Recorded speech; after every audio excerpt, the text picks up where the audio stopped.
Welcome to the Channel Nation, Jaden Chase, and these are some of the top stories making headlines today. Now, Prime Minister Andrew Holness, along with the entire Jamaica Labour Party, is shocked as police have confirmed that councillor slash caretaker Lennox Hines has been theorized to have been targeted by individuals contracted to take his life. Now, these shocking revelations were made by Superintendent Kirk Ricketts. May I make an ear what the superintendent had to say? Of course, see some of the scene and then continue the reasoning. Look and listen.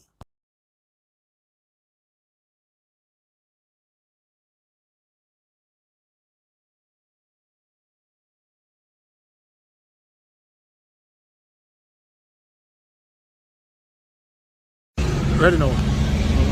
Well, just after 5 p.m. this afternoon, a male Jamaican traveling home from work, he had in the vehicle his daughter and another female co-worker. When on reaching this intersection, they were attacked by men riding on a motorcycle.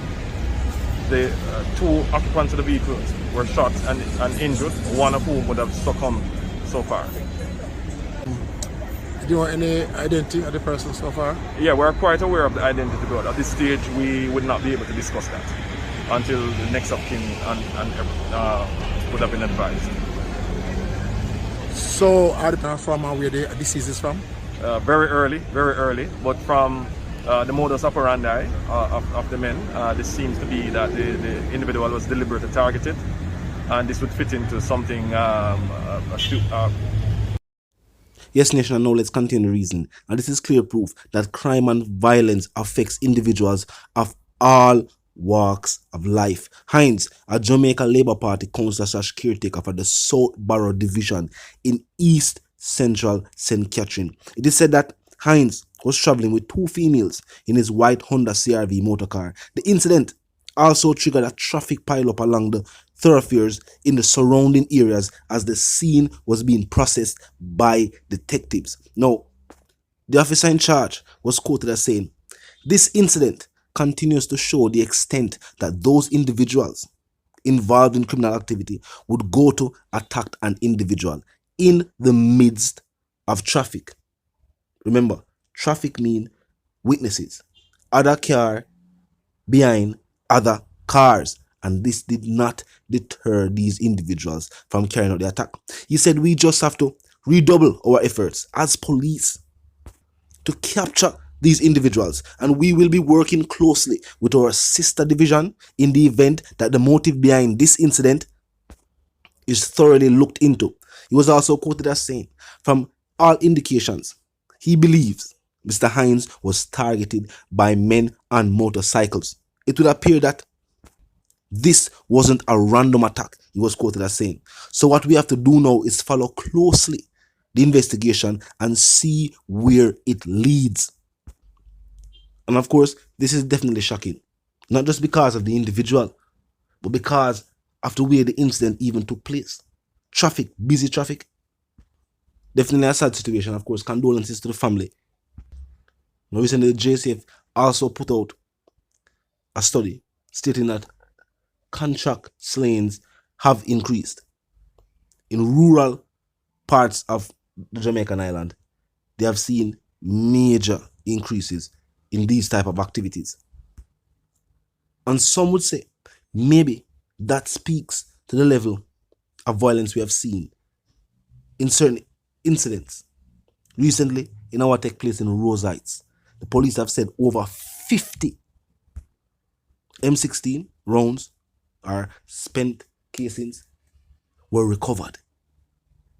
Over 50. That sounds like the scene from a military movie. And remember, these individuals were also targeted as well. These individuals were at a birth night event or a gathering of some celebration of some sort. And them say people pounce up on them. Same targeting. And the next sad situation is that innocent individuals are always on these scenes. And this is not a deterrent for the perpetrators of these crimes. Clearly, there is little to no regard for human life. Talk to me, nation. The people have to decide to draw the line somewhere. And decide, say, they want a better Jamaica for all. For who reside on the island. For who travel to the island just for vacation and leisure. Who have to work on the island, wherever the case may be.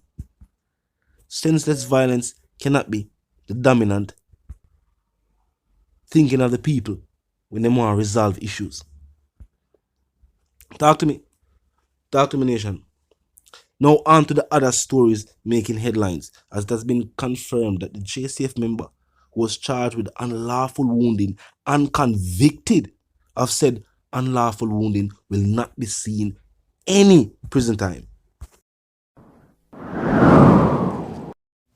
Yes, nation, and now let's continue the reasoning. A 42-year-old corporal who was found guilty of unlawful wounding was spared prison time when he appeared before the Kingston and St. Andrew Parish Court yesterday. Corporal Kirk Hay was represented by Queen's Counsel Peter Champagny. Now, the prosecution's case was that on June 30, Hay used his M16 rifle to open fire on a taxi in which an Alpha Academy student, Zoe McKay, was traveling. McKay was injured but managed to survive. Hay at the time was a member of the now disbanded Mobile Reserve Unit. Now, at the trial, Hay had denied being a part of any police shooting, denying that he was even on the scene and that he even fired any weapon that day. However, ballistic evidence presented by the Independent Commission of Investigations suggested that it was his weapon that was used during the shooting. So not only was he on the scene, but it was his weapon, the weapon registered to him, that was used, and the ballistics matched. Now, after the evidence was revealed in court, Champagny, in his plea for leniency, asked the judge to take into account the number of positive factors, to include his contribution of 18 years to the Jamaica Constabulary Force. It was also noted that Hay had been in the past responsible for the recovery of a number of illegal firearms and had received 10 commendations from the force itself. Hay was sentenced to 2 years in prison, but the sentence itself was suspended for 2 years pending good behavior for that time. Now, of course, the family of the Alpha student is outraged, as in their eyes, no justice was served. The officer stated that it was not his firearm that caused the damage to the student. Ballistics proved otherwise. The judge decided to convict. Now, is it whether because Zoe was alive or not? But only 2 years. Only 2 years. As I'm say, this is what you would consider a decorated crime fighter. 10 commendations are whole heap. You know what I mean? 10 commendations are whole heap. That means send up on the front lines. I do him that for do. And that's why these situations are always very complex. Because remember, even though the judge and the jury are look at the case at hand, when them draw upon evidence, of course, they might talk about his career and the type of situations that he has been involved in before. And if this is the first time a situation like this will take place, and that will also be cross-referenced with the whole heap of commendations and the good work when them that say him do within the force itself. So I guess them say 2 years. And then I guess them was remanded, or what the case was, them say you're pending good behavior. So the prison sentence itself was suspended. And I guess if him reoffend within a 2-year time, then I think it would be automatic prison. I don't know the sentencing would have go do. But talk to me, nation. Tell me how you feel. Tell me if you feel like the judge was fair in the decision handed out.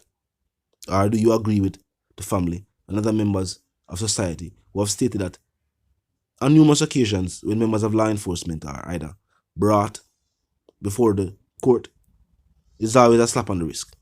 Nothing severe, nothing ever too serious.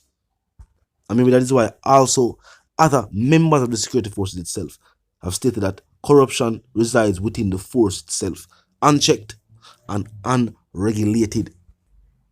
Means that just because traffic division or this division or that division, relegated in one division, just happen.